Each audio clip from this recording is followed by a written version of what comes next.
Nuestro proyecto de investigación estuvo compuesto por unas exalumnas de mi curso de Derecho Romano. Una de ellas está presente acá con nosotros, Débora Panuncio Perato, excelente exalumna. Mariana Mas Braesas, también una excelente exalumna. Emiliano Suárez. Y por último, Lucila Stacholi, que nos ayudó unos 2 meses para recolectar información. También fue muy importante su aporte y también fue una muy buena exalumna mía. Bueno, en nuestro proyecto de investigación comenzamos procediendo con la exégesis de más de 250 fuentes romanas, sobre todo jurídicas. Luego se pasó al estudio de la doctrina especializada del derecho romano, de las fuentes y del derecho intermedio de la tradición romano-ibérica, y del derecho y jurisprudencia argentinos. En las fuentes romanas pudimos comprobar que existe una construcción sistemática y consiguiente clasificación del agua por parte de la jurisprudencia, desde época republicana hasta época clásica, es decir, durante el Principado, como cosa o res pública de uso público primero, del derecho de gentes más adelante, sin independencia en ambos casos del régimen del curso por el cual discurría, por ejemplo, un río, y finalmente como cosa común a todos desde el punto de vista del derecho natural, que formaba parte de la tripartición del derecho privado romano, o bien por su propia naturaleza. Es decir, que pudo verificarse, o pudimos verificar a lo largo de la investigación, una ampliación doctrinaria y una autonomía de la configuración jurídica del agua, doctrina que también cabe destacar fue fuente formal del derecho romano, o era fuente formal del derecho romano, desde el originario concepto de res publica in publico usu, en las que, a diferencia de las res in patrimonio populi o figi, en donde prevalecía el aspecto de pertenencia al pueblo romano, prevalecía en cambio el aspecto de libre disponibilidad al uso de todos, ampliación y autonomía que luego fue recogida por Justiniano, por el emperador Justiniano en el Digesto y en las Institutas, por lo que quedó como derecho vigente en la compilación justiniana del siglo VI después de Cristo. En cuanto a su carácter de extracomercio o de cosa extracomercio o extrapatrimonio,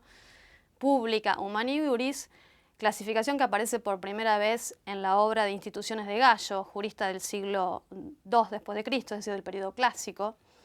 se advirtió un significado de no patrimonialidad, en el sentido que no es posible que alguien tenga el dominio exclusivo sobre el agua o la tenga en su patrimonio, siendo el concepto de dominio público de creación medieval, específicamente del derecho consuetudinario francés, domaine.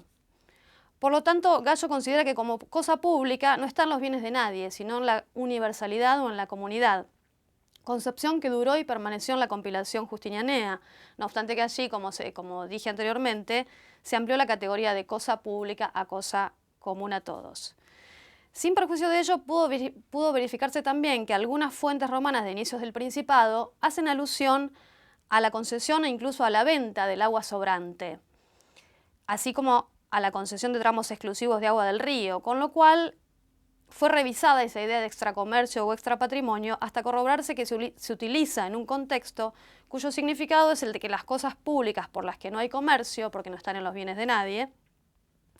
o porque no están in pecunia populi, sino para uso público, no pueden enajenarse o comprarse, o que es nula la venta de las cosas que la naturaleza, el derecho de gentes o las costumbres de la ciudad eximieron del comercio, o en fin, que tampoco puede válidamente hacerse estipulación o promesa sobre las cosas de uso público, porque se hace válidamente negocio solo sobre aquellas cosas que luego pueden ser sometidas a nuestros usos y dominio. Con todo ello se aseguraba fundamentalmente su uso en general público o común, sin excluir, sin embargo, algunas excepciones a estos principios. Posteriormente a Gallo sigue un trabajo y un desarrollo jurisprudencial que la terminó encuadrando también en época clásica, aunque tardía, a través del jurista Marciano, Digesto 181 Principium, bajo la categoría más amplia y humanitaria posible, como es la de res común a todos por derecho natural, ius naturale o por su naturaleza, o res pública del derecho de gentes, es decir, res comune omnium, res publica iuris gentium, independiente no solo de la condición de ciudadano en cuanto al derecho de uso y acceso, sino, como se dijo también, respecto del curso de agua al cual pertenecía. Respecto a los instrumentos procesales, tales como la actio iniuriarum, para hacer cesar cualquier impedimento al uso público o la apropiación integral o de una parte vital del agua, así como los interdictos tendientes a conservarla, están presentes la primera para cada particular damnificado, generando la posibilidad de una pena pecuniaria reparatoria de la ofensa a su favor, estimada por él, pero fijada definitivamente por el juez ex bono et equo, como tutela de su personalidad individual, y los segundos al alcance de todos, con su carácter en gran parte de populares y perpetuos, en diversas formas, preventivas o prohibitorias y también restitutorias, con sanciones pecuniarias asumidas a través de estipulaciones pretorias, en caso de desobediencia y comprobación del daño en un juicio posterior dirigido precisamente a demostrar si subsisten o no los presupuestos de tales interdictos, según resultan de su misma formulación edictal sobre la base de la interpretación que le da la jurisprudencia romana. Queda como última instancia siempre la etapa resarcitoria, cuando ya no haya remedio para prevenir o restablecer el daño ocasionado, correspondiendo a la indemnización o al erario público si el daño se hizo a la comunidad, hoy diríamos daño colectivo, como parecen reflejar algunas fuentes, o al demandante si el daño fue individual, es decir, cuando cada uno puede invocar el uso que él querría hacer y no puede de la cosa pública o de la cosa común, pero también parecen significar en las fuentes que dentro del interés público puede existir a su vez un interés privado del demandante, con lo cual en estos casos la condena sería a su favor. Los interdictos analizados son los que se refieren al aspecto en primer lugar preventivo de los daños al agua. Operis novi nunciatio ex causa publica o iuris publici tuendi gratia, de legitimación activa colectiva, e interdictum ex operis novi nunciatione o demolitorium, denuncia, interdicto y caución fianza por daño temido. Y luego aquellos prohibitorios y o restitutorios, como en los casos en que se hubiera hecho algo violento clandestinamente, interdicto quod vi aut clam, también de legitimación activa amplia, o los que se refieren a la contaminación del acueducto en particular, interdictos de agua cotidiana y estiva, los interdicta de ribis, de fonte y la atención puesta en la salubritas pública. En cuanto a la defensa del ambiente fluvial y ribereño, así como marítimo y costero, interdictos de fluminibus publicis, ¿no?, que contienen estas dos previsiones, ¿no?, la tutela del ambiente fluvial y ribereño, así como marítimo y costero, no obstante que originariamente partan solo en cuanto a la tutela de los ríos públicos, por eso se llaman así estos interdictos. Bueno, luego también hay interdictos referentes a las cloacas y a la salubridad del aire, interdictos de cloacis privatis, cloacis publicis y de locis et itineribus publicis, interdicto de loco público fruendo, interdicto contra el impedimento de usos de vías y caminos públicos, de vía pública ed itinere público reficiendo, de ripa munienda. Pero también los casos de emisiones de humo y otras emanaciones, en el caso también agua, en el fundo vecino, interdicto uti possidetis y actio negatoria. La actio aquae publicae arquende o acción para contener el agua llovediza y el régimen de concesión de aguas públicas, así como el de aquellas de carácter o dominio privado, en las cuales si bien la regulación no intervenía directamente, pudo comprobarse que están sometidas a las limitaciones propias del derecho de propiedad. Y en materia de salubridad del agua, las medidas existentes pueden afectarla también, como lo demuestra la aplicación en algunos casos de la actio aquae publicae arquende y del interdicto quod vi aut clam, así como la denuncia, interdictos y caución por daño temido, o llamada cautio damni infecti. Y obra nueva, también de legitimación activa amplia y otros. Por ello se analizaron por último otras fuentes específicas de tutela del ambiente acuático, presentes en las fuentes romanas, así como por los cambios producidos, la tutela procesal del agua en época imperial y justinianea. Todo ello fue contemplado en las tres etapas de prevención, con sanciones pecuniarias en caso de inobservancia, restablecimiento y en su defecto resarcimiento del daño particular y o colectivo, sin dejar de notar el poder y la responsabilidad de todos en el uso y defensa del agua. En cuanto al derecho intermedio de la tradición romano-ibérica, 7 partidas, etc., si bien se advirtió una línea de continuidad en la calificación romana del agua como cosa común, comenzó a restringirse al agua de lluvia o al mar, salvo en la obra de Andrés Bello sobre instituciones del derecho romano.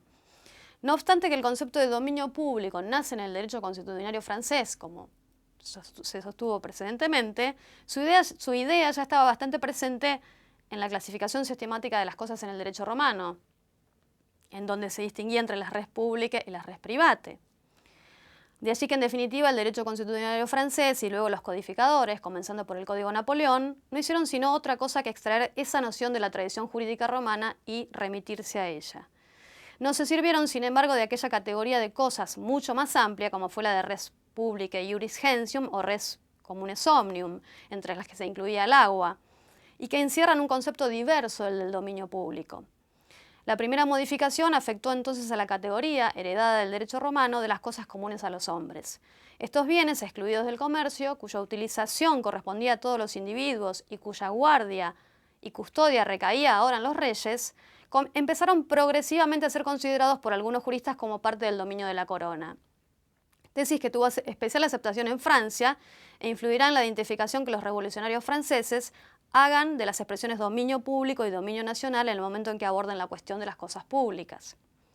La segunda modificación afectó a las cosas comunes necesarias para la existencia del hombre y de los demás seres vivos en la tierra, como el aire, los astros, el agua, que quedan al margen de las inquietudes de los juristas, limitándose solo a mencionarlas y generalizando la idea de que constituyen un género distinto al de las cosas públicas, aunque fueran utilizados por todos, y diferente al de los bienes de los particulares. Este desinterés se debe al hecho que el disfrute de estos bienes por parte de los seres vivos no origina la conflictividad que en cambio se produce en la utilización de las otras cosas, porque las características físicas de aquellos hacen imposible su apropiación.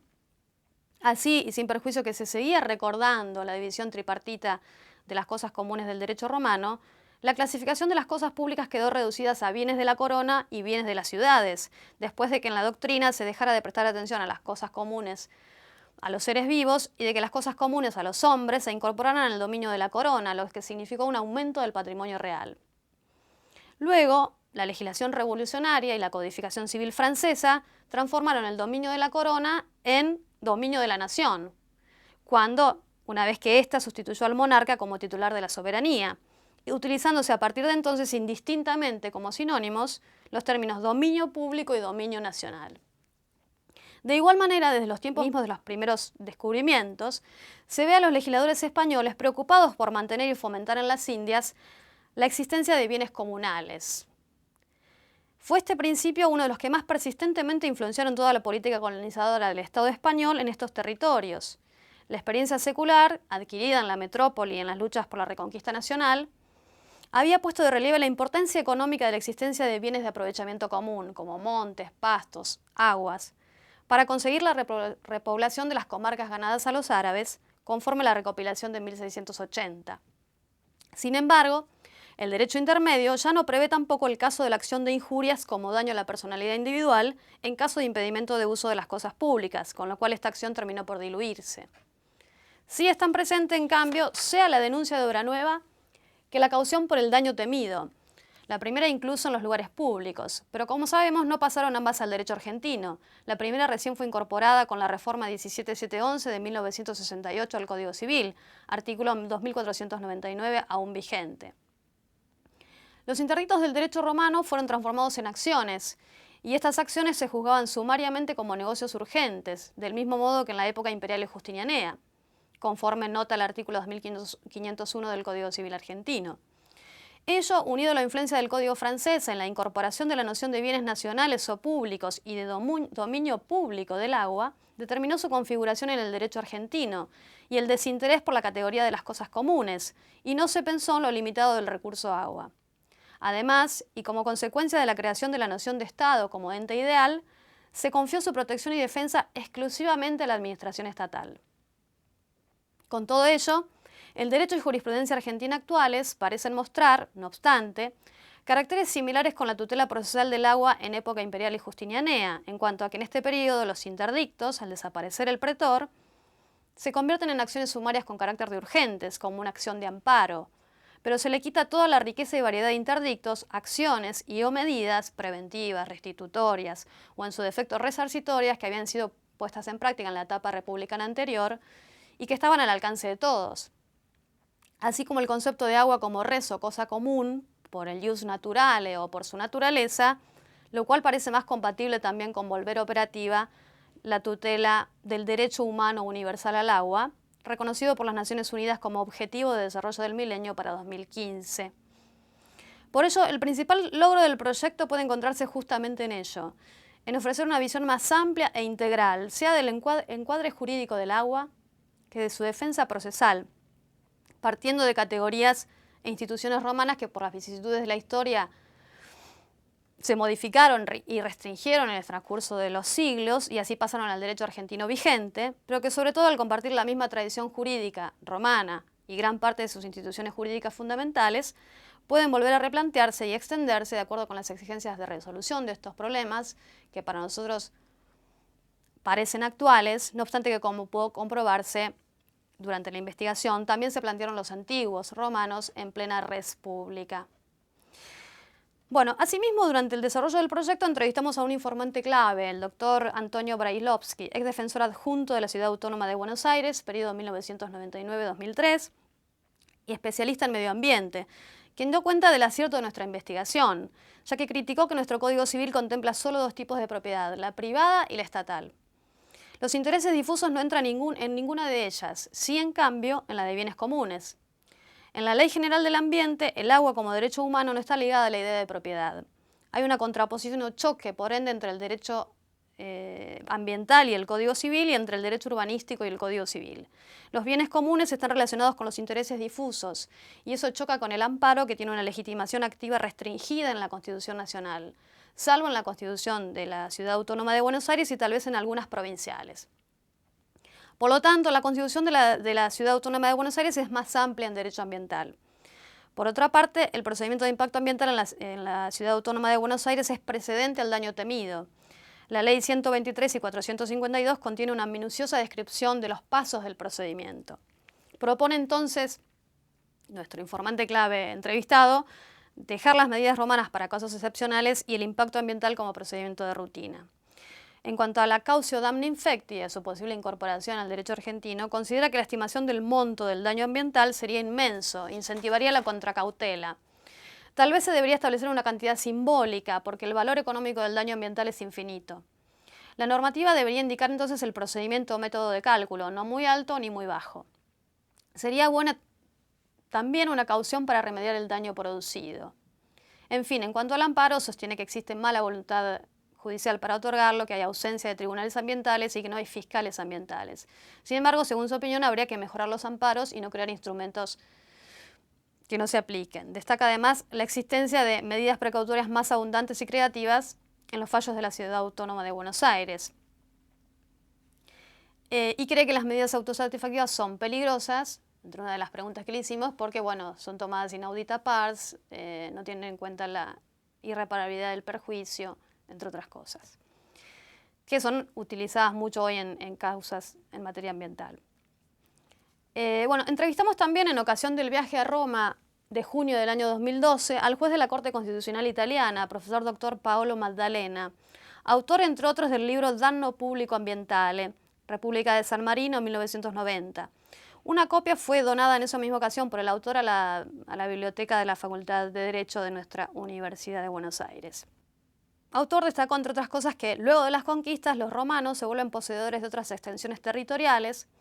a las cuales fue dado el nombre de Ager Publicus Populi Romani, las que fueron distribuidas a la plebe con la divisio y assignatio agrorum, que se hacía con ceremonial etrusco, y luego de la deliberación de las asambleas centuriadas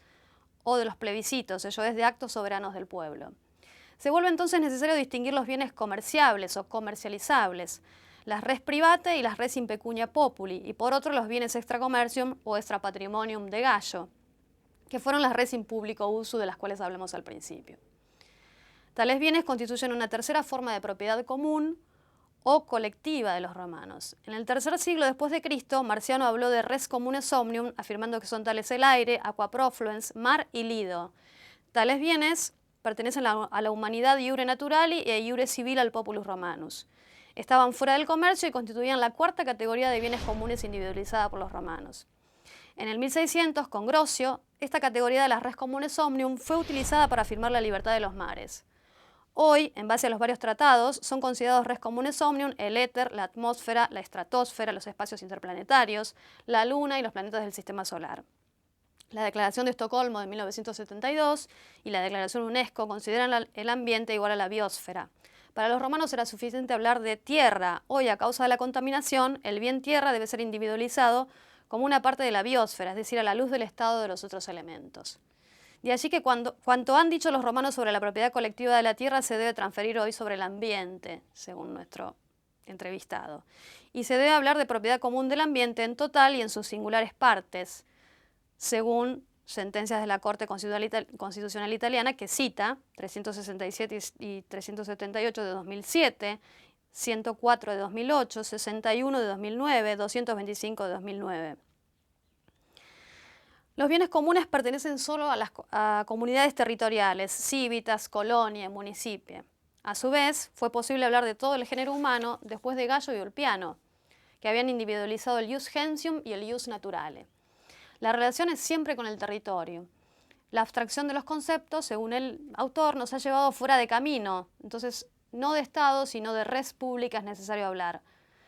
Para Rousseau, los hombres nacen todos libres e iguales en dignidad. Con el positivismo, según el cual siguiendo el procedimiento legislativo se puede dar protección a cualquier cosa, se cae, según el autor, en el nihilismo jurídico, citando a Natalino Hirti. En cambio, con el derecho natural se individualizan valores en base a los cuales se asegura la vida material y espiritual de los particulares y la colectividad. A través de las constituciones, los principios éticos del derecho natural, valores, pasaron al derecho positivo, y no se puede decir no creo en el derecho natural porque está en el derecho positivo. En el medioevo persiste, en fin, para el autor, la propiedad colectiva, y para ello cita un libro de Paolo Grossi, Un altro modo di possedere. Además, realizamos, en el marco de la investigación, una encuesta a través de un cuestionario de 10 preguntas cerradas, semiabiertas y abiertas a una serie de jueces federales argentinos, quienes en general están de acuerdo con extender los instrumentos ya existentes en el derecho argentino, derivados del derecho romano, para la tutela del agua y del ambiente acuático, aunque no tanto con la creación de nuevas, así como en la restricción de las llamadas medidas autosatisfactivas, por las mismas razones que alegábamos antes, utilizadas hoy en algunas causas, incluso en materia ambiental. Por último, analizamos los fallos argentinos más destacados en la materia,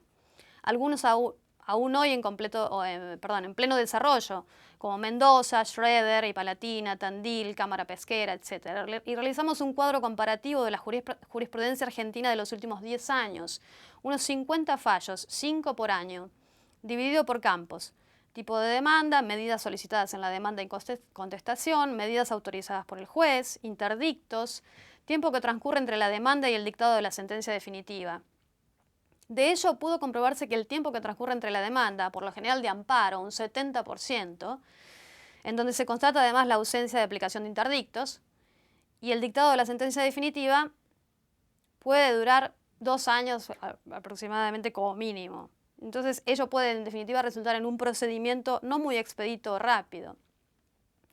Ello, unido en muchos casos al problema del impedimento del ofrecimiento de prueba, representa en definitiva un escollo para proteger, sobre todo preventivamente, el acceso y conservación del agua, o el principio constitucional del derecho a un ambiente sano, como rezan los artículos 41 y 43 de la Constitución Nacional Argentina. Puede sostenerse, para concluir con el grado de ejecución del objetivo específico de la investigación, que, en razón de lo que acabamos de exponer, del apoyo proveniente de la más autorizada doctrina civilista argentina, de los jueces federales encuestados y del informante clave del proyecto, que existen posibilidades de extensión de nuestro derecho de estas medidas romanas presentes ya en alguna de sus formas en el derecho argentino.